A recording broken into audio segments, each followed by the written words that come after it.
Արտաքին գործերի նախարարի պաշտոնակատար Դավիթ Բաբայանի, մարդու իրավունքների պաշտպան Գեղամ Ստեփանյանի, պետնախարարի խորհրդական Արտակ Բեգլարյանին եւ Հայաստանի Հանրապետությունում Արցախի մշտական ներկայացուցիչ Սերգեյ Ղազարյանին։ Մեր հյուրերից պարոն Բաբայանը Ֆրանսիայում էր եւ նոր է վերադարձել եւ չի հասել դեռևս վերադառնալ Արցախ։ Իսկ մեր մնացած բանախոսները Հայաստանում էին ընդդեմ ցեղասպանության հանցագործության 4-րդ գլոբալ ֆորումին մասնակցելու նպատակով։ Սակայն չեն կարողացել վերադառնալ Արցախ, քանի որ գիտենք, որ արդեն շուրջ 24 ժամ է փակել են Արցախն աշխարհին կապող միակ ճանապարհը։ Խոսքը փոխանցենք մեր բանախոսներին, որոնք կներկայացնեն մանրամասներ ստեղծված իրավիճակից, այնուհետև հարցերով կապություն։ Բարև ձեզ, ողջունում եմ բոլորիդ, իսկապես շատ կարևոր ենք համարում նման միջոցառումը եւ այն, որ այսպիսի զուգադիպություն է եղել գլոբալ այդ ցեղասպանությունների կանխարգելող ֆորումը փաստորեն համընկավ եւս մի ցեղասպան գործարքի կամ քաղաքականության դրսևորման հետ։ Այսինքն ճանապարհի փակումը, միակ ճանապարհի, որը Արցախը կապում է եւ Մայր Հայաստանի եւ արտաքին աշխարհի, ինչպես նաեւ Արցախի Շուշիի շրջանի, այնինչ մնացել է Շուշիի շրջանից մի քանի գյուղ Մայրաքաղաք Ստեփանակերտի հետ, փաստորեն ադրբեջանական կողմը հերթական անգամ փակել է եւ կատվածահար է փորձում անել Արցախը։ Մենք իսկապես չկարողացանք վերադառնալ, որովհետեւ Ֆրանսիա պաշտոնական այցից հետո ճանապարհին արդեն Գորիսում ստիպած կանգնեցինք, մեկ օր մնացինք, քանի որ ճանապարհը փակ էր, իմ գոլեգաներն էլ, ինչպես արդեն նշվել են, այստեղ էին մասնակցում են այդ կարևոր միջոցառմանը։ Ինչ ասենք, Արցախը շարունակում է մարտնչել եւ շարունակելու է։ Մենք բոլորս հիմա պետք է միասնական ճակատով հանդես գալ եւ օգտվելով առիթից ուզում եմ կոչ անել ողջ հայությանը, որպեսզի մենք միասնական ջանքերով ուրեմն մեր ձայնը լսելի դարձնենք միջազգային տարբեր ատյաններում։ Միջազգային հանրությանն էլ կոչ ենք անում քայլեր ձեռնարկեն եւ զսպեն Ադրբեջանի այդ հայատյաց, մարդատյաց ցեղասպան քաղաքականության դրսևորումը եւ ամեն ինչ անել, որպեսզի ճանապարհը բացվի, որովհետեւ արդեն մենք գիտենք ինչպիսի հետևանքներ կարող է դա ունենալ։ Ողջունում եմ կրկին բոլորիդ, եթե հարցեր լինի, իհարկե բոլորս կպատասխանենք։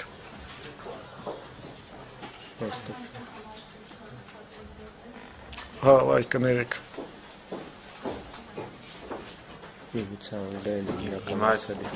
Անգլերեն, եթե անգլերեն ենի կասինք ոչինչ։ Հա, ասինքը սինխրոն չէ, հա, ճիշտ է։ Այստեղ ես պետք է խոսեմ, եթե լսողներ կան, դրա համար ազատ վերողություն։ Ոչինչ, ոչինչ։ Հիմա կարող ենք շարունակել։ Արդեն շատ լավ։ Ուրեմն ուզում եմ եւս մեկ անգամ եւ միջազգային դերակատարների, միջազգային իրավապաշտպան եւ միջկառավարական կազմակերպությունների ուշադրությունը հրավիրել շատ կարևոր հանգամանքի վրա, որ փաստացի այս պահի դրությամբ Արցախում 120,000 մարդ գտնվում է շրջափակման մեջ։ I want to draw the attention of the international community on the fact that about 120,000 people are now blocked in Artsakh. Այստեղ պետք է հատուկ ընդգծենք նաև այն հանգամանքը, որ Արցախը նաև օդային հաղորդակցություն չունի որևէ աշխարհի հետ, աշխարհի որևէ կետի հետ։ We have to highlight the fact that there is no air communication for Artsakh with any country of the world. Միջազգային իրավունքը հստակ ամրագրում է մարդու իրավունքների մասին, միջազգային իրավունքը ամրագրում է, որ որևէ վարքյան չպետք է խաթարվի կենսապահովման համար անհրաժեշտ պայմանները, իսկ մենք տեսնում ենք, որ արդեն 24 ժամ շարունակ խաթարված է Արցախում ապրող մարդու ամենատարրական իրավունքը։ The international humanitarian law says that no second should be vital conditions for life be stopped, and we can see that for 24 hours these conditions, vital conditions, have been hindered in Artsakh. Եվ դա իրականացվում է Ադրբեջանի իշխանությունների կողմից եւ անձամբ Ադրբեջանի նախագահի ուղղորդմամբ եւ նրա հրահանգներով, որովհետեւ այն թեզերը, որ շրջանառվում են իբր բնապահպանական հարցեր եւ այլը, դրանք ամբողջությամբ կեղծ են եւ կան տեղեկատվություն, որ այդ ճանապարհը փակողները հիմնականում ադրբեջանական իշխանությունների կողմից ուղղորդողներն են, այդ թվում նաև հատուկ ծառայությունների ներկայացուցիչներ։ And this is done by the Azerbaijani authorities, by the Azerbaijani president's instructions, and the environmental pretext is completely fake. And there is information that those people who are blocking the roads are also belonging to the special services of Azerbaijan. Պետք է անդրադառնանք, թե հումանիտար ինչ հետևանքներ կարող է ունենալ եւ արդեն ինչ հետևանքներ է ունենում ադրբեջանական այս հանցավոր գործողությունը։ We have to look at the humanitarian consequences of these criminal acts of Azerbaijan. Նախ եւ առաջ այս պահի դրությամբ արդեն 24 եւ ավելի ժամ ավելի դադարեցված է սննդամթերքի, էներգակիրների, դեղորայքի եւ այլ անհրաժեշտ պարագաների մատակարարումը ամբողջ Արցախի տարածքում։ At this moment for 24 hours already no food, no energy, no medical supplies are possible to reach the entire territory of Artsakh. Մարդու իրավունքների պաշտպանի հաստատությունը հազանգեր է ստանում, որ բժշկական հաստատություններում արկա դեղորայքային պաշարները մի քանի օրվա պաշար են եւ նման ձևով շարունակվելու դեպքում ականգնելու ենք այս հարցում շատ լուրջ խնդրի առաջ։ The Human Rights Defender's Office is receiving calls that the medical supplies in the hospitals are only enough for some days, and if this situation continues, we will face humanitarian crisis. Եվ նույնը վերաբերում է նաև սննդամթերքի մատակարարումներին եւ նաև էներգակիրների մատակարարումներին, կոնկրետ բենզինի եւ դիզվարելիքի մասին է խոսքը։ Same goes for the supplies of food and energy. We are speaking about diesel and fuel. Այլ փաստի վրա ուշադրություն հրավիրեմ 1100 մարդ այս պահի դրությամբ մնացել է ճանապարհներին ձմեռվա նման ցուրտ պայմաններում։ Other facts we have to mention that 1100 people right now are on the roads under the harsh cold conditions of winter. Այդ թվում 270 երեխաներ, որոնք որ զրկվել են իրենց ընտանիքների հետ միանալու իրավունքից, այսինքն կտրված են իրենց ընտանիքներից։ Including 270 children who are separated from their families. Ընդհանուր, եթե այս առաջնային մասը ամփոփելու լինենք, պետք է անպայման նշենք, որ սա Ադրբեջանի կողմից իրականացվող էթնիկ զտման քաղաքականության, ցեղասպանական քաղաքականության հերթական բաղադրիչն է։ And in general, we have to say that this is another component of the Azerbaijani ethnic cleansing or genocide politics. Այն իրականացվում է հետևողականորեն եւ համակարգված կերպով, դա հատուկեն դեպքեր չեն, այլ 2020 թվականի նոյեմբերի 9-ից հետո հաստատված հրադադարի դիտավորյալ խախտումներ եւ ձեռք բերված պայմանավորվածությունների դիտավորյալ խաթարումներ։ This is done systematically and including since the 9 November 2020 ceasefire. The ceasefire conditions are being intentionally violated. Այսքանը։ Հիմա կարող ենք հարցերին անցնել։ Now we can open the floor for questions.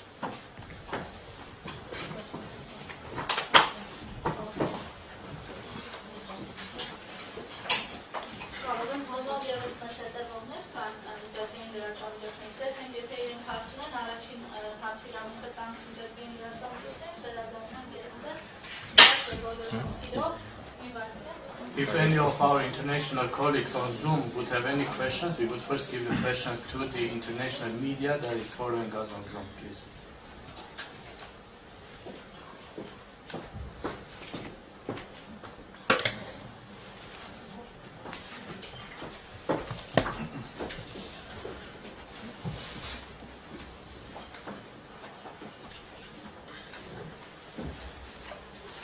Hi sir, I am Siddhant from Beyond India. My question to the Foreign Minister sir is, how do you see India's role amidst the ongoing conflict you have? And there have been reports of India giving missiles to your country. The pact has been signed. If you can also talk about that development, the defense agreement with India. Երկու խոսքով թարգմանեմ, ինչքանով լսելի էր, ես ներկայացնում եմ Beyond India լրատվականը եւ հարցը վերաբերում է նրան, թե ինչպես կարող է Հնդկաստանի հետ համաձայնությունները ազդել իրավիճակի համար երկրի վրա։ Գիտեք, Հնդկաստանի հետ հարաբերությունները ճիշտ կլինի իհարկե ուղղի Հայաստանի Հանրապետության արտաքին գործերի նախարարին, բայց ես կարծում եմ, որ նաև Հնդկաստանի հետ հարաբերությունների զարգացումը տարբեր ոլորտներում կարող է միայն դրական ազդեցություն ունենալ թե մեզ, թե Հնդկաստանի վրա։ When it comes to the relations with India, the question should be directed to the Ministry of Foreign Affairs of Armenia. But when it comes to relations with India, in general, developing relations in India, this can be, of course, important for us. Եվ մեկ փոքր մարդկային պատմություն,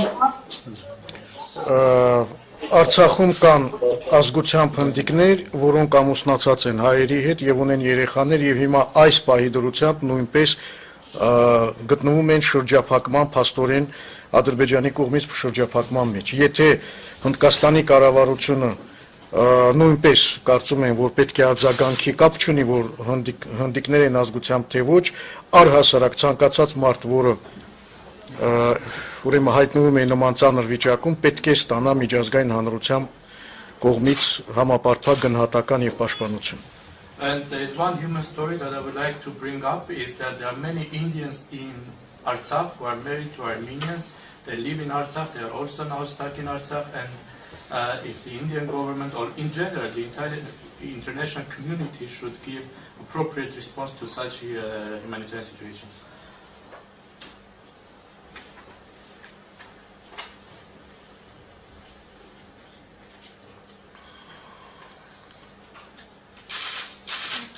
Okay, it seems like I'm the next one to be up. My name is Rasmus Kahnbeck. I'm a Swedish journalist. Yes, So I was, is it fine that I'm asking the question now? Yeah, okay. So I want to ask you about the EU observation mission in Armenia, which is there until the 19th of December. And yesterday, Joseph Borrell, he said that it will not be extended. What kind of impact does can EU make at the situation right now? How can you? What kind of communications do you have with the EU at the moment? Ես ցանկանայի հարցնել Եվրամիության դիտորդական առաքելության մասին Հայաստանում, որը կտևի մինչև դեկտեմբերի 19-ը եւ երեք ասացին, որ դա չի երկարաձգվի, ես ուզում եի հարցնել, թե ինչպիսին կարող է լինել Եվրամիության ազդեցությունը իրավիճակի համար եւ ինչպես եք տեսնում Եվրամիության դերը։ Մենք ակնկալում ենք, որ Եվրամիությունը համապատասխան գնահատական կտա Ադրբեջանի քայլերին։ We expect that EU will give respective and appropriate assessment to the actions of Azerbaijan. Որովհետև տեղի է ունենում իսկապես մարդասիրական աղետ, ցեղասպան քաղաքականության դրսևորում։ What is happening is in fact a humanitarian catastrophe. It's an expression of Azerbaijan's genocidal policy. Եվ մենք արդեն իսկ ուղարկել ենք մի շարք պաշտոնական նամակներ Եվրոպայի տարբեր կառույցներին։ And we have already sent a number of official letters to different structures of Europe. Հույս ունենք, որ կոնկրետ ինչ-որ քայլեր կձեռնարկվեն եւ կլինեն հասցեական գնահատականներ եւ պատժամիջոցներ Ադրբեջանի նկատմամբ։ We hope that concrete steps will be taken and there will be addressed actions and sanctions against Azerbaijan. Գիտեք, անտարբերությունը ամենավտանգավոր երևույթներից մեկն է։ Because indifference is one of the most dangerous phenomena. Եթե թույլ տաք, ես էլ նույն հարցին պատասխանեմ, Եվրամիությունից ակնկալիքներից ես նաև որպես մարդու իրավունքների պաշտպան արձագանքեմ, որ Եվրոպական միությունը արժեքների եւ մարդու իրավունքների վրա հիմնված կառույց է եւ աշխարհում տարածում է մարդու իրավունքների պաշտպանություն, բայց ցավալիորեն տեսնում ենք, որ միջև այս պահը որևէ առարկայական շոշափելի արձագանքի չի արժանացրել Ադրբեջանի այս հանցավոր գործողությունը։ If I may, I would also like to reply to this question about EU's role as the human rights defender. I would like to say that although EU is based on values, on human rights values, until now, unfortunately, there is no tangible, specific response coming from EU on these criminal acts of Azerbaijan.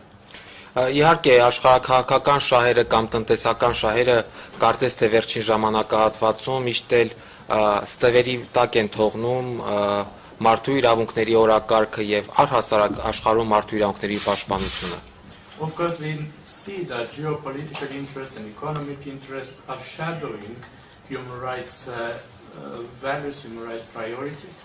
Բայց դա այդպես չպետք է լինի կոնկրետ Եվրոպական միության պարագայում, որովհետև մի կառույց կազմակերպություն, որ աշխարհի բոլոր կետերում տարածում է մարդու իրավունքների օրակարգ, առաջին հերթին ինքը իրենից պետք է սկսի եւ հստակ կանգնի այդ իրավունքների պաշտպանության դիրքերում։ But this shouldn't be the case for EU because it's a structure that is promoting human rights all over the world, but it should start with itself and it should start with itself when it comes to the human rights agenda. Եվ ես կարծում եմ, որ Եվրոպական միությունը պետք է պատժամիջոցներ կիրառի Ադրբեջանի նկատմամբ, այս պահի դրությամբ Արցախում 120,000 մարդու իրավունքները ամենախիստ ու կոպիտ կերպով ոտնահարելու համար։ And I believe that EU should impose sanctions on Azerbaijan for harshly violating the human rights of 120,000 people that are now in Artsakh right now.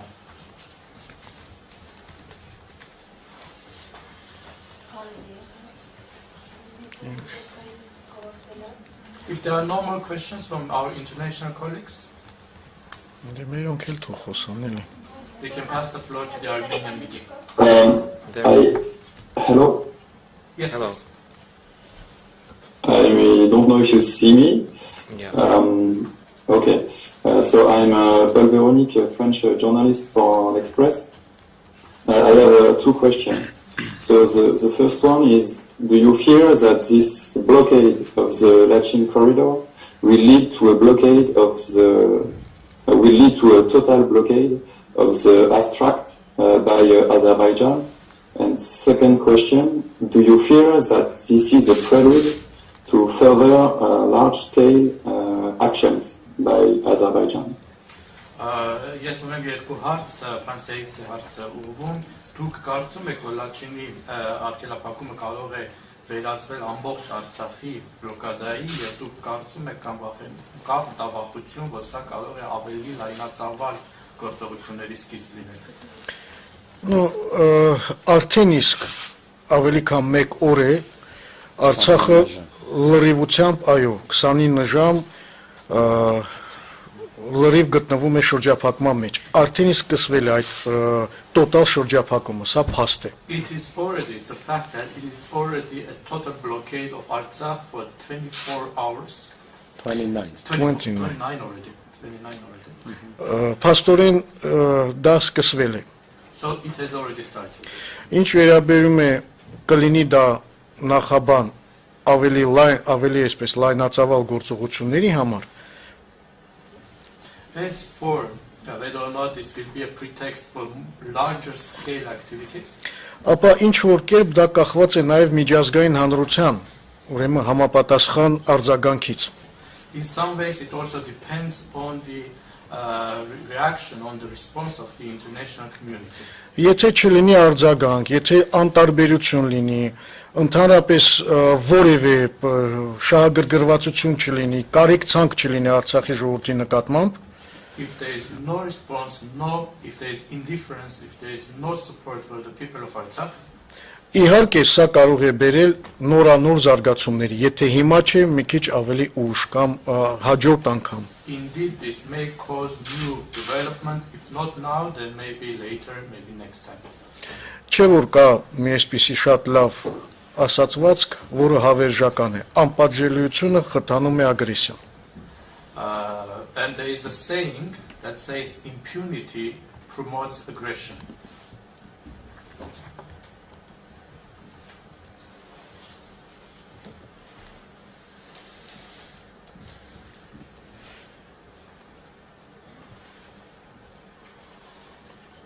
Խնդրեմ երեխեք, մերոնց If there are no more questions, we'll move to the Armenian media.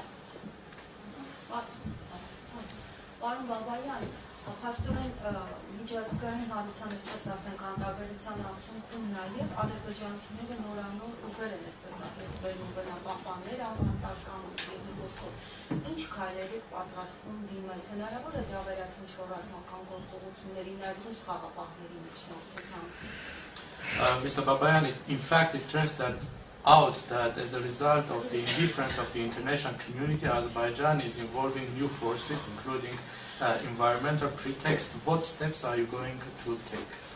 Սա փաստորեն այդ նախորդ հարցի շարունակությունն է։ This continues the previous question. Իհարկե, երբ որ տեսնում են անպատժելիություն, որոշ միջազգային հանրության որոշ անդամների կողմից ընդհակառակը խրախուսում, In fact, when they see indifference or even encouragement by some international actors, օրինակ նույն Թուրքիայի կողմից, չէ, for example, in Turkey, բնական է Ադրբեջանը ավելի այսպես համարձակ է դառնում եւ դիմում է այսպիսի սարսափելի քայլերի 21-րդ դարում փաստորեն սովամահի արչեւ կանգնեցնելով մի ողջ ժողովուրդ։ Indeed, Azerbaijan becomes bolder and takes such horrible steps. In fact, in the 21st century, it is threatening the entire population with starvation. Հետևաբար կախված է ինչ որտեղ նաև միջազգային հանրության համապատասխան այսպես արձագանքից եւ եթե լինի շատ կոշտ արձագանք աշխարհով մեկ կարծում եմ դա իր ազդեցությունը կունենա չեմ ասում որ 100% միայն դա կկազդի բայց կունենա որոշակի ազդեցություն So it also depends on the reaction of the international community. If there's strong reaction, then maybe not 100%, but there will still be its influence, its results.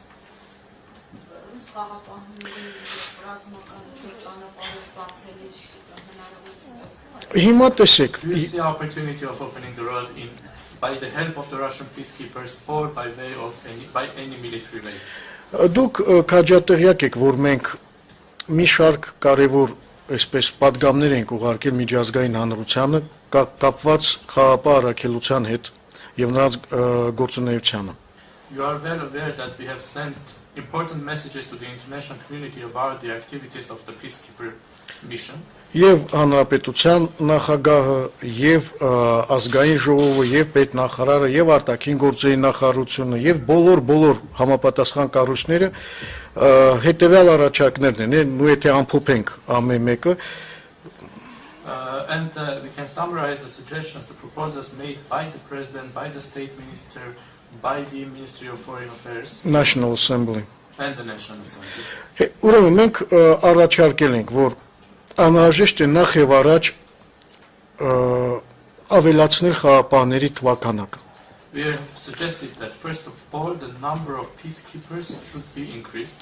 1980 հոգի ամբողջ երկայնքով շփման գծի տեղակայված կամ մոտակայքերում քիչ թիվ է 1980 is a very small number to be deployed along the line of contact. Այս ադրբեջանական այսպես կոչված թաթերական ներխուժման դեմ կանգնած էին ընդամենը 1-2-3 խաղապահ ուրեմն զինվոր And when this staged invasion of Azerbaijan took place, only 1, 2 or 3 peacekeeper soldiers were there standing. Երկրորդը մենք առաջարկել ենք որպիսի ռուս խաղապահները ստանան միջազգային մանդատ Secondly, we have proposed that the Russian peacekeepers receive international mandate. Որովհետև հենց ՄԱԿ-ի անվտանգության խորհրդի կողմից ցանկալի էր It would have been desired for the mandate to come from the UN Security Council. Դա կտար լեգիտիմություն միջազգային եւ հնարավորություն կտար կանխել նման պրովոկացիաները This would have given it international legitimacy and would have allowed to prevent such provocations. Որովհետև այդ ուժերը խաղապահներ են, նրանք չեն պարտադրում խաղաղություն, ինչպես եղել է օրինակ Կոսովոյում, այլ տեղեր։ Because these forces, they are peacekeepers. They are not imposing peace like in Kosovo or elsewhere. Ստանալով միջազգային մանդատ արդեն որոշ նոր, այսպես նոր որակ կհաղորդվեր այդ ուրեմն առաքելությանը եւ միգուցե ավելի կայուն կլիներ իրավիճակը։ And an international mandate could have increased or given new quality to this mission, and the situation could have been more stable. Փաստորեն ինչ տեղի ունեցավ 2020 թվականի նոյեմբերի 9-ի միջազգային պայմանավորվածության կոպտագույն խախտում։ So what we see is there is a violation of an international agreement from 9 November 2020.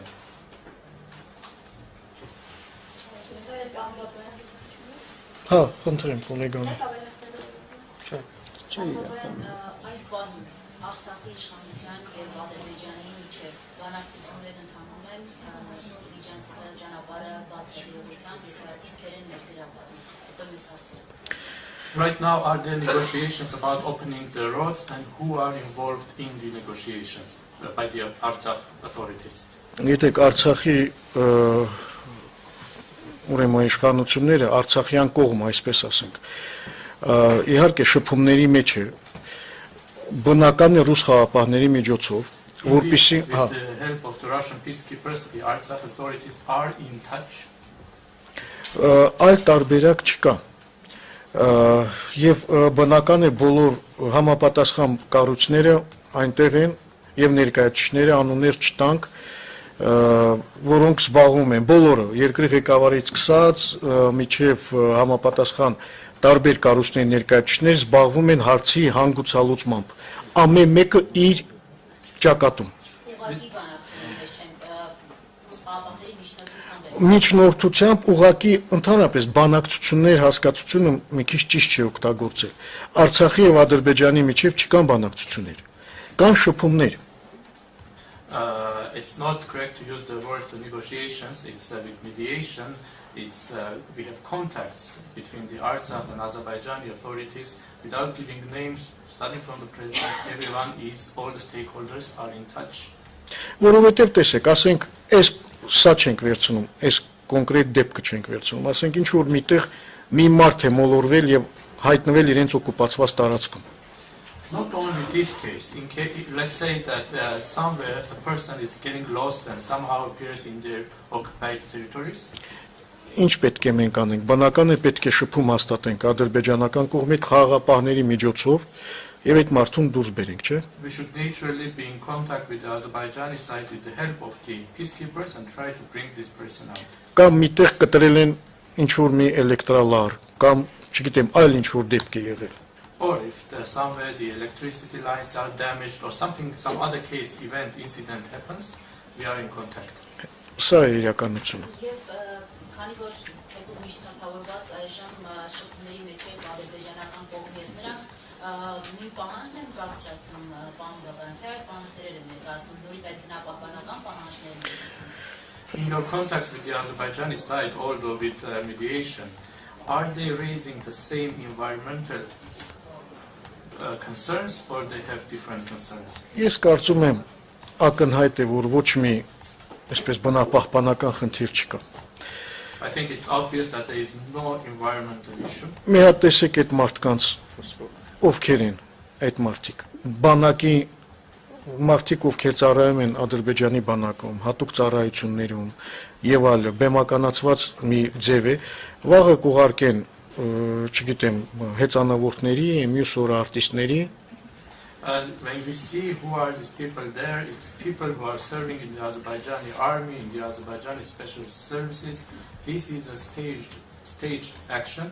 Tomorrow they may send other activists on bicycles or. Հիմա, եթե իրենք ունեն ինչ-որ խնդիրներ բնապահպանական, այդպես են վարվում։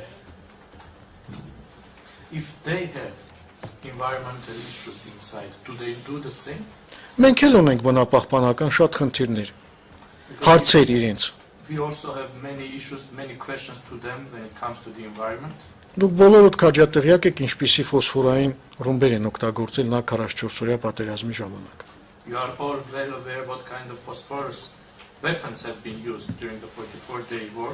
Այստեղ նստած են երկու մեր ուրեմն մարդու իրավունքների պաշտպանները, պարոն Բեգլարյանը պատերազմի ժամանակ, պարոն Ստեփանյանը հիմա ռեպորտներ կան, բոլորը արձանագրված են։ Եթե ուզում են հարց քննարկել, ձև կա, չէ՞ դա անելու, ոչ թե գալ փակել եւ կատվածահար անել։ Երեխաներ կան, որոնք հիվանդ են, սնունդ է պետք, դեղորայք է պետք եւ այլ, այդպես են բնապահպանական բանը փաստորեն ի հաշիվ ցեղասպանության են իրականացնում։ We have two human rights defenders sitting here, one from during the times of the war, one current, Mr. Stepanian and Beglarian.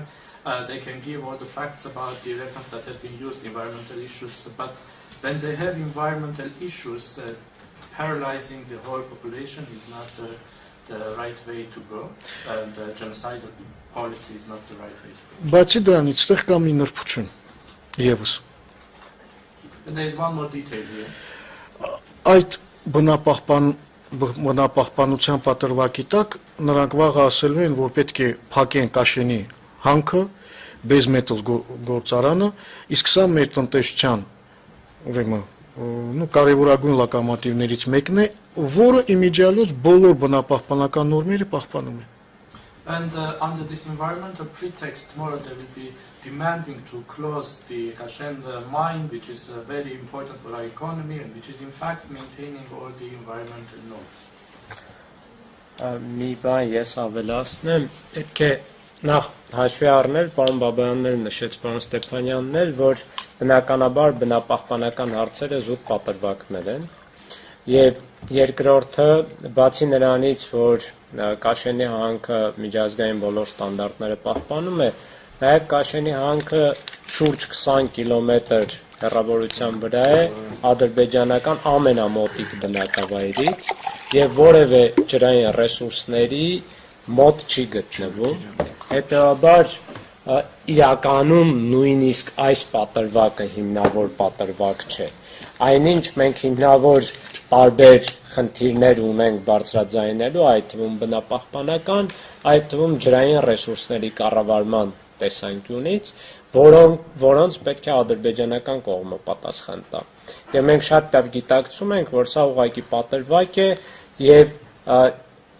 ցանկացած պահի այլ պատրվակներ էլ կարող են հայտնվել եւ կիրառվել ադրբեջանական իշխանությունների կողմից։ Եվս մի հանգամանք, որը մեզ համար շատ կարեւոր է, որ ներողություն։ One more thing I should also say that we all understand that naturally the environmental issue is just a pretext. The Kashen mine is actually following all the international standards. It is in fact 20 kilometers away from the closest Azerbaijani settlement. There are no water resources near it. In the meantime, we have other environmental also issues such as water resource management issues that should be raised. And the Azerbaijani side is just using this as an environmental issue as a pretext. Շատ հաջորդ հանգամանքը, որը պետք է հաշվի առնել, որ Ադրբեջանը ոչ միայն միջազգային մարդասիրական իրավունքի եւ մարդու իրավունքների միջազգային իրավունքի կոպիտ խախտումներ է թույլ տալիս, այլ նաեւ նոյեմբերի 9-ի եռակողմ հայտարարության, որտեղ հստակորեն իր պարտավորություններն են նշված այս ճանապարհի անձեռամխելիության եւ անվտանգության երաշխավորման առումով։ And next, I have to say that Azerbaijan is not only violating the international humanitarian law and the international human rights law, but it is also violating the November 9th trilateral agreement, where it is clearly saying that this road should be, the immunity of this road and the security and safety of this road. Այսքան։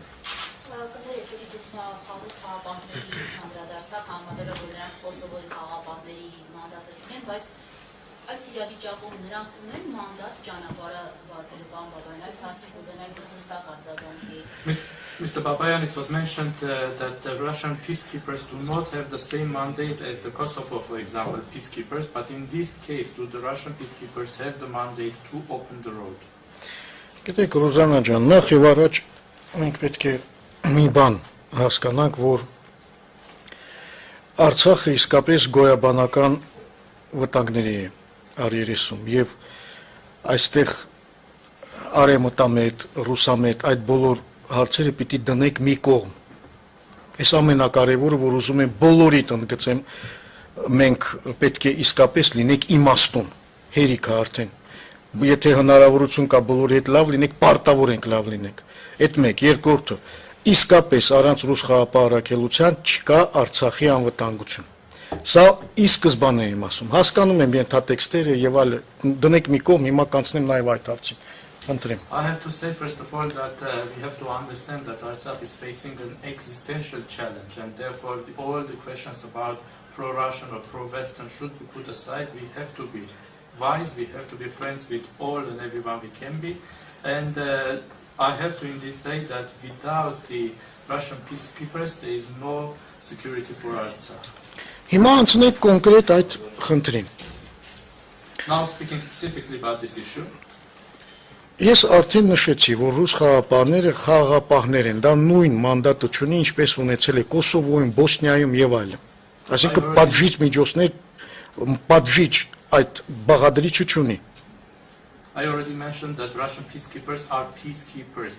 They do not have the same mandate as the peacekeepers in Kosovo. They do not have the punitive component.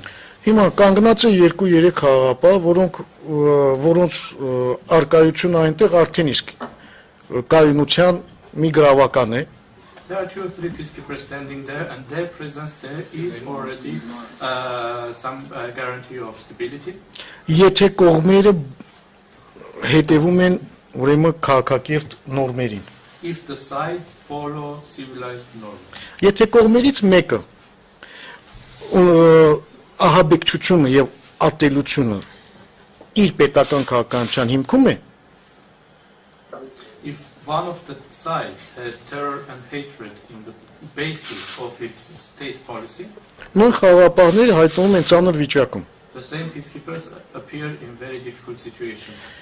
Այդ ճանապարհը անցնում է Ադրբեջանի օկուպացված տարածքով լրիվությամբ։ This road is completely going through the occupied territories by the Azerbaijanis, Կան ռուս խաղապահներ մի քանի հոգի։ and there are a few Russian peacekeepers. Հիմա գալիս է մի ամբողջ կանանցով, երեխաներով, չգիտեմ, զարդարված եւ ներխուժում են այդ տարածքը։ Then a crowd comes, women, children, like diverse crowd comes and invades this territory. Հիմա դուք եք խաղապահների տեղը ինչ եք անելու։ What would you have done if you were in the place of the peacekeepers? Դրա համար ենք մենք ասում, մանդատը պետք է երկարաձգվի, քանակը շատանա եւ ստանան միջազգային հանրության կողմից համապատասխան լիազորություններ։ That is why we are saying that the mandate should be extended. They have to receive an international mandate. Mandate, yes.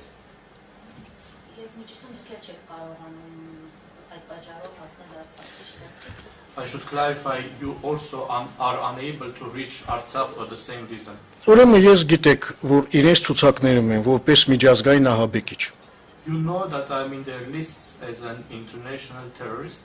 Չնայած ինչ ահաբեկչություն եմ արել, սա մի կողմ դնենք։ Although I have Համար երկրորդն եմ I could have. նախագահից հետո։ Հիմա, եթե ես հայտնվեմ այնտեղ, ինչ է լինելու։ Now, if I appear there, what will happen to me? Իմ մասին չի խոսքը։ Վաղը այնտեղից մի հատ երեխա վերցրին, գողացան հասարակ մի մարդու, հասարակ քաղաքացու, ինչպես որ անում էին տասնյակ կամ հարյուրավոր անգամ։ And not only myself, what will happen if tomorrow they kidnap, they steal a child, a normal citizen from there? Քանի հատ մենք ունենք ռազմագերի, որոնք չեն վերադարձվել։ We have so many prisoners of war who have not returned.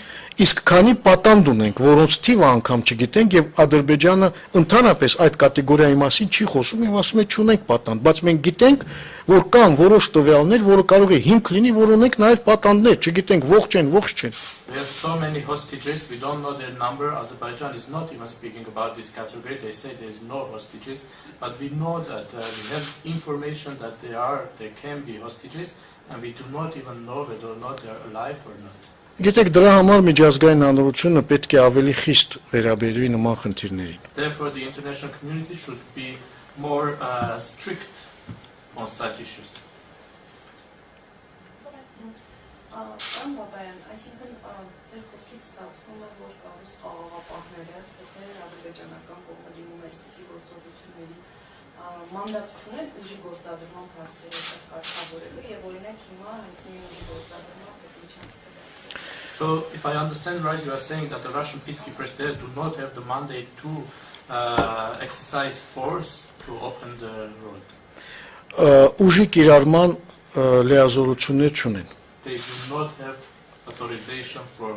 Որովհետև They do not have authorization for exercising force. Որովհետև դա կարող է, եթե համաձայնեցված չէ, նախորդ միջազգային մանդատ չկա, երկկողմ բաներ չկան, պայմանավորվածություններ։ Because if it's not pre-agreed, if there is no international mandate, it is not bilaterally agreed, Դա կարող է բերել ավելի մեծ հարցերի։ Դրա համար կարգավորվում է ամենաբարձր մակարդակով, պետական երկրի ղեկավարների մակարդակով, այս թվում է թե փոքր հարց է։ If something happens, it can cause greater issues. That is why it is being regulated at the highest level, at the level of heads of states, including these small issues. Չնայած որ փոքր կարող է լինել մեկ ուրիշի համար, մեզ համար սա կյանքի եւ մահվան հարց է։ Although it can seem small for someone else, for us it's a matter of life and death.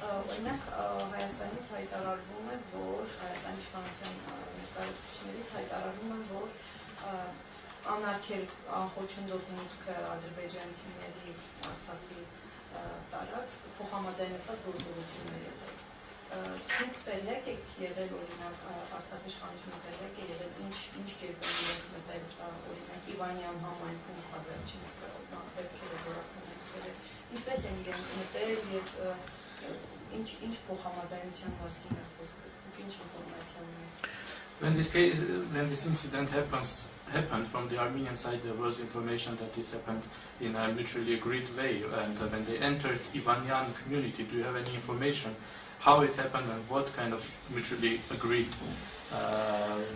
way they are speaking about?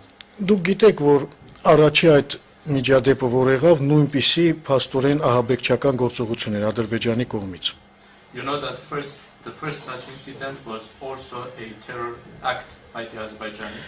Եվ որպիսի իրավիճակը հանգուցալուծվի, եկել են որոշ պայմանավորությունների, որ տեղում տեսեք, որ ամեն ինչ նորմալ է։ Դրա համար ուրիշ ոչ մի այլ խնդիր չկա, բայց չէ որ կարելի է դա անել առանց նման ահաբեկչության։ And to settle the matter, it was agreed that they can come on the spot, see that there is no issues, but this could have been done without terrorism. Եթե ուզում են հարց ունեն, խնդրեմ, մենք էլ ունենք հարցեր։ Դրա համար կա քաղաքակիրթ ձև։ Մենք երբեք չենք խուսափել որևէ երկխոսությունից, բանակցությունից։ Իհարկե դա չի նշանակում, որ մենք ենթակա ենք Ադրբեջանի կամ խոսելու ենք այդ ենթակայության մասին, չէ, ընթացիկ հարցեր կա, որը անհնարին է պարզապես խուսափել քննարկումներից։ And if there are questions, we also have questions. They can be discussed in civilized ways.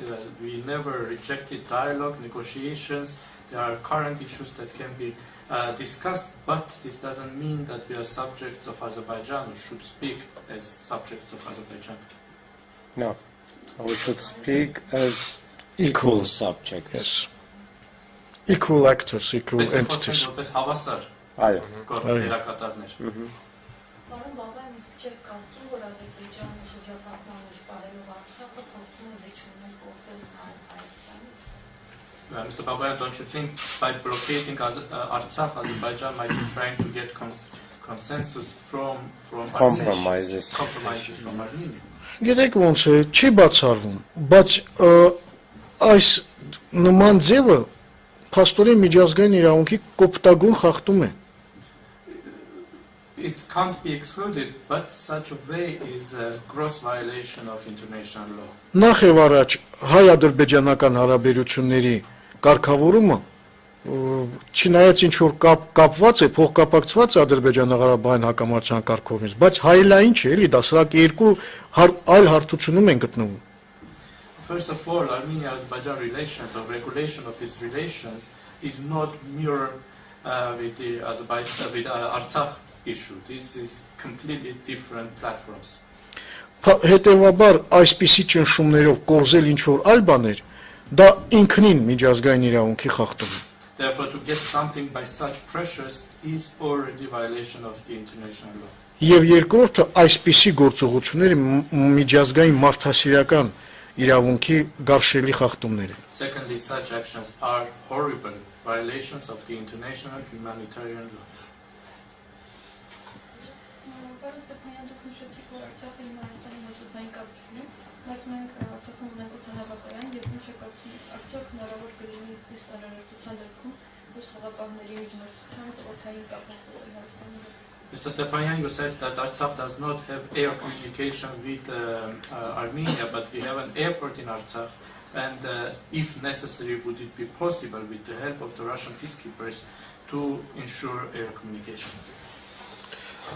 Ես հարցին այս տեսանկյունից կմոտենայի, ոչ թե հնարավոր կլինի, այլ պարտադիր պետք է լինի։ I will say not only it should be possible, but it should be mandatory. Որովհետև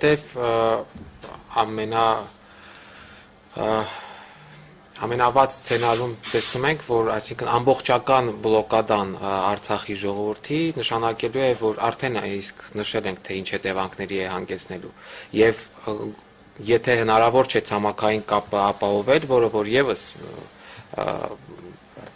պարտադիր է, ժամանակավոր լուծումներ նաև օդային ճանապարհը օգտագործելու պարտադիր պետք է կիրառվեն։ Because in the worst case scenario, which is total blockade of Artsakh, we already mentioned what could be the consequences, and if it is not possible to have land communication, which is mandatory, but if it is not for the time being possible, temporarily it should be possible to use air communication. Հատկապես հենց հումանիտար նշանակության հարցերի դեպքում առողջապահություն, բժշկական օգնություն եւ այլ, բայց especially for humanitarian matters, the healthcare and medical aid.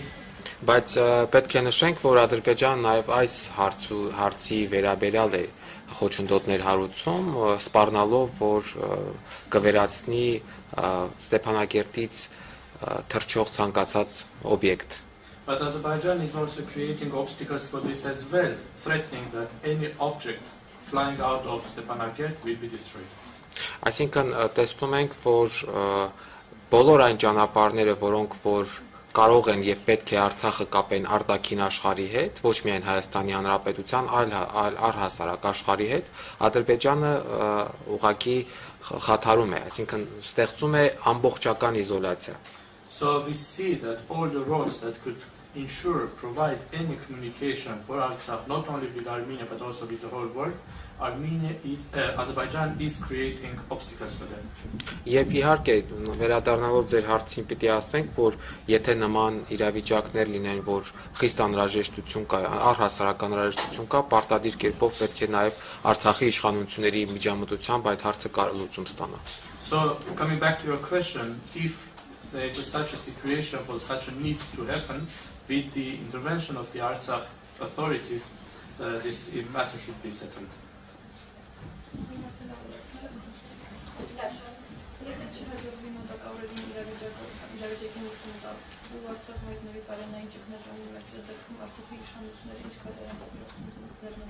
If not possible to settle the matter within the coming times, and Artsakh faces a food security issue, food crisis, what are going to be the steps? Կտեսնենք իհարկե սա կլինի ֆորս մաժորային իրավիճակ,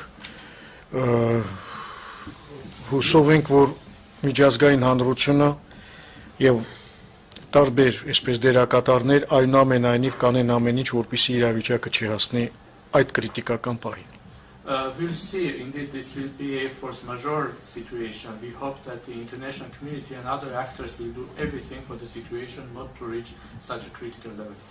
Մենք որոշակի սցենարներ ունենք մշակած, որ դեպքում ինչ կարող ենք անել, իհարկե որքան իրավիճակը ծայրահեղ ճգնաժամային լինի, այնքան այդ իրավիճակին համապատասխան գործողություններ ենք նախատեսում եւ մեր կողմից եւ բնականաբար ռուս խաղաղապահների հետ համագործակցությամբ, հաղորդակցության արդյունքում եւ նաեւ հաշվի առնելով միջազգային հանրության պարտավորությունները աջակցելու եւ հնարավոր ներուժը եւ իհարկե նաեւ Հայաստանի Հանրապետության կողմից էլ լրացուցիչ աջակցություն։ Այս տեսանկյունից իրավիճակից բխող են լինելու մեր գործողությունները։ We already have some scenarios developed, and depending on how critical the situation will be, respectively and accordingly, the response will be also with our involvement, with the involvement of the Russian peacekeepers, with involvement and with the international community's obligations and potential, as well as by the support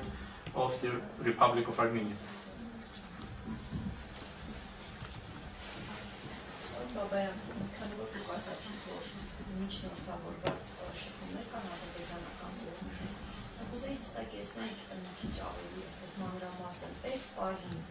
ինչ են իրենք առաջարկում, ինչ են ցույց տալիս նշությունները, հնարավոր է արդյունքի հասնել եւ ինչ են կոնկրետ առաջարկում, այդ հանքերը չշահագործել, թե ինչ պայմաններ են դնում, կա օրինակ պայման միջանցքը բացել, ինչ որ պայմաններ ներկայացնում են։ Գիտեք, մենք Mr. Babayan, you mentioned that there is contacts with the Azerbaijani side with the help of mediators, and right now what is concretely being discussed? What do they concretely want? Are there any conditions? Is there a condition for opening a corridor? What do they want? Մենք այստեղ պետք է շատ հստակ պատկերացնենք դերակատարներին։ Here we should be very clear about the actors. Այդ ամբողջը, որը փակել է ճանապարհը,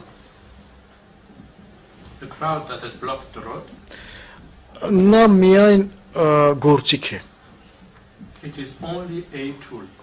Նրա հետ ինչ պետք է մենք քննարկենք։ So what are we going to discuss with them? Դրա համար պետք է քննարկվեն եւ այդ գործընթացը ընթանում է, դուք տեսել եք, որ Ռուսաստանի նախագահն է հերախոսազրույց ունեցել Ադրբեջանի նախագահի հետ, որ ընթանում են այլ հողվակներով, այսպես լուրջ աշխատանք, չի երևաց հող աշխատանք։ Therefore, a process is going in different channels. Work is being done. Some work is not being visible. You are already aware that the Russian president has had a telephone conversation with the Azerbaijani president. Իսկ այդ մարդիկ, ովքեր այնտեղ կանգնած են, հրաման են կատարում։ And the people who are standing on those roads, they are just following orders.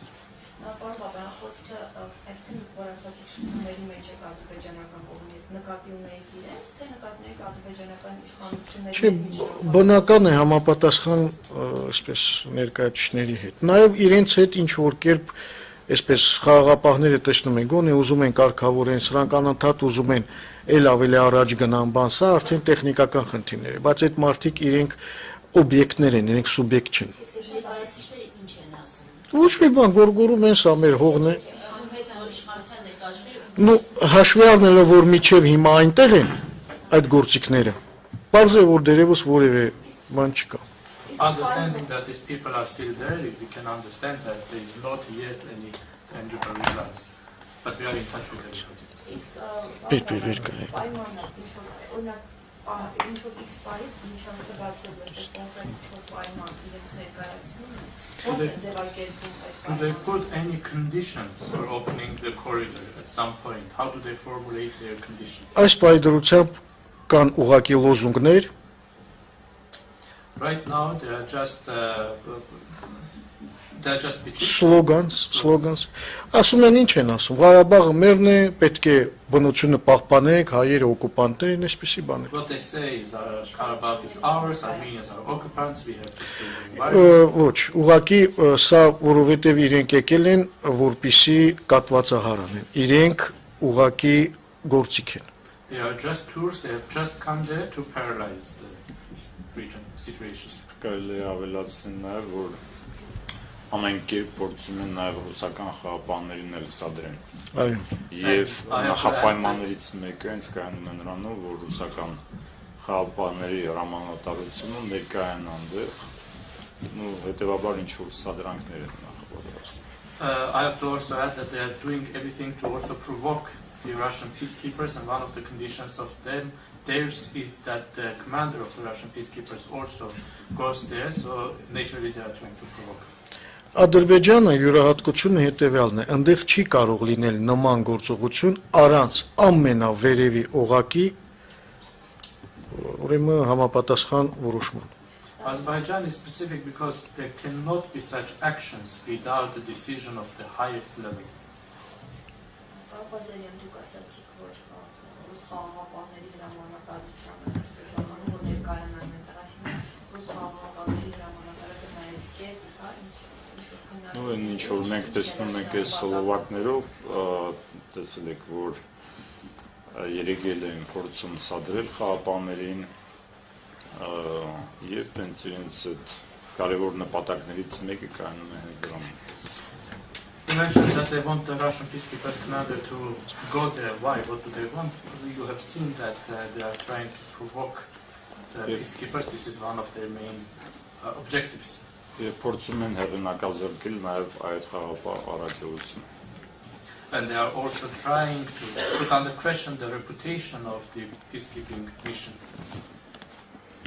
Եվ օգտագործում են տարբեր fake նորություններ, ինչ որ կանայք են դնում 2020 թվականի նկարներ, ինչ որտեղ իրենց այսպես բռնություն են ենթարկել եվրոպական որևէ երկրում, ասում են ռուսներն են արել, էս են այլ, այսինքն ամեն ինչ գնում է նաև այդ սցենարով։ They are using different fake news also. They are showing some photos from 2020, some women saying some violence has happened towards them, Russians have done it. So they are using different scenarios.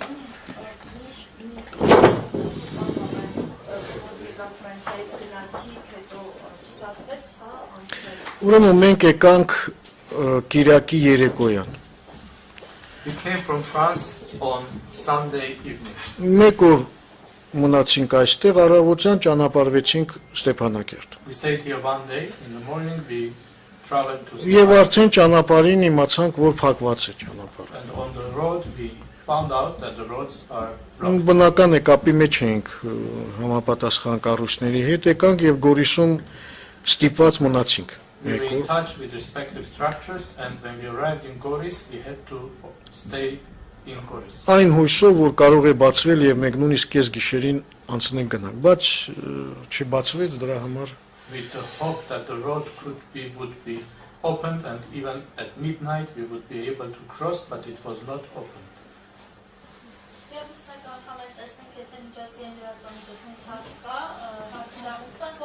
Once again, we would like to give the floor to our international media, international colleagues. If there are any questions, please ask, otherwise we can wrap up.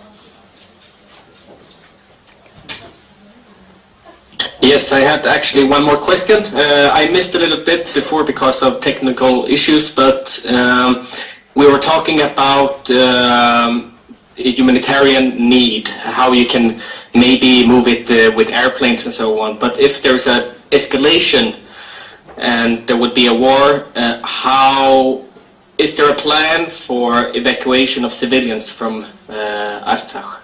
Ես եւս մեկ հարց ունեմ, կներեք տեխնիկական պատճառներով չկարողացա որոշ մասեր լսել, սակայն ցանկանում եի հարցնել, երբ դուք խոսեցիք մարդասիրական կարիքների մասին, խոսեցիք օդային հաղորդակցության մասին, սակայն եթե լինի պատերազմ, եթե լինի իրավիճակի սրացում, արդյոք կա պլան, թե ինչպես տարհանել Արցախի բնակչությանը։ Գիտեք, որպեսզի պարզ լինի ինչ պլան կա, պետք է առաջին հերթին նայենք քարտեզին։ In order to understand what the plan could be, we first have to look at the map.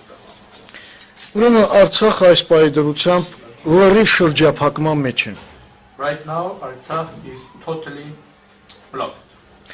Նույնիսկ չկա ուրեմն օդային կապ։ Not even air communication. Որովհետև ադրբեջանցիները խփելու են մեր եւ ոչնչացնելու են օդանավերը։ Because Azerbaijanis will destroy any flying object.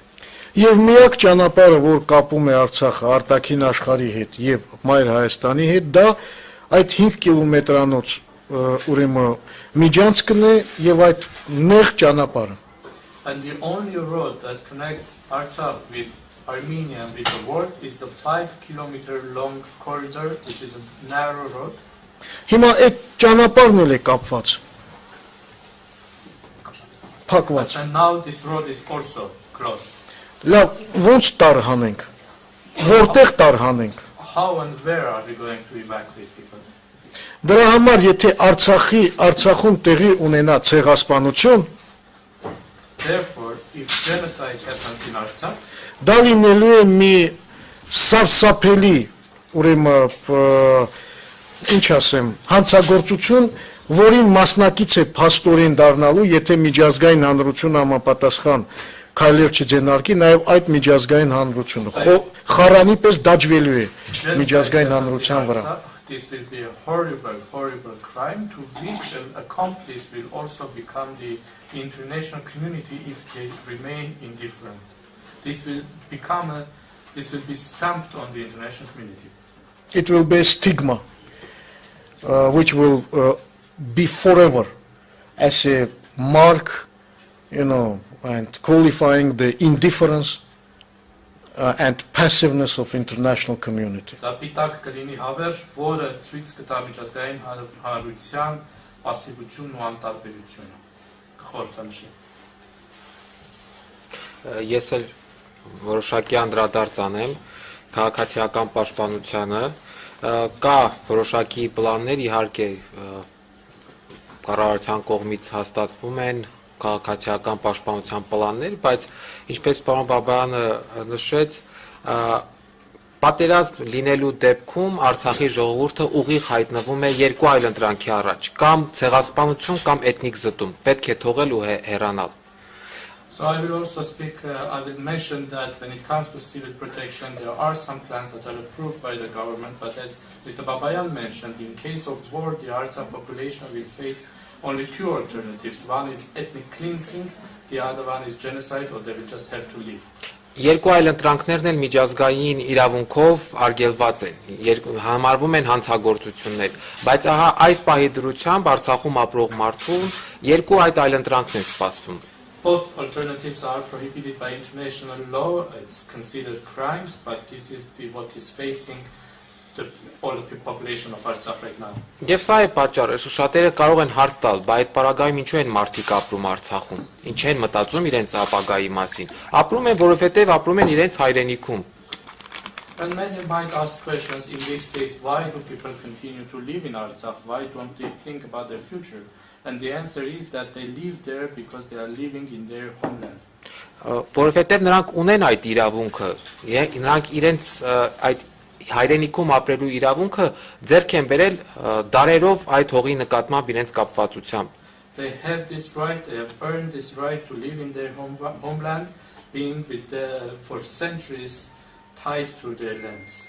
Եվ հենց այստեղ է առաջանում միջազգային հանրության պատասխանատվությունը պաշտպանելու Արցախի ժողովրդին ցեղասպանությունից եւ էթնիկ զտումներից։ And here comes the responsibility of the international community to protect the people of Artsakh from genocide and ethnic cleansing. Եվ ես ձեզ այս հարցի համար շատ շնորհակալ եմ, ես կուզենայի, որ դուք այս հարցը տաք նաեւ եվրոպական պաշտոնյաներին եւ այլ միջազգային դերակատարներին։ And I would like to thank you for this question very much, and I would have liked you to ask also this question to the European and other international officials. Թե ինչ կարող է լինել, ինչպես է լինելու Արցախի ժողովրդի ճակատագիրը, եթե Ադրբեջանը հերթական անգամ դիմի ագրեսիայի։ Ask the question what can be or how will be the future of the people of Artsakh if Azerbaijan goes for another aggression. Գուցե այդ ժամանակ տրամաբանությունը կգերակայի եւ միջազգային հանրությունը վերջապես պատշաճ արձագանքի կարժանացնի։ Maybe in this case logic will win and finally the international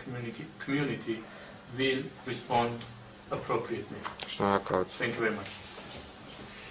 Շնորհակալություն։ Thank you very much.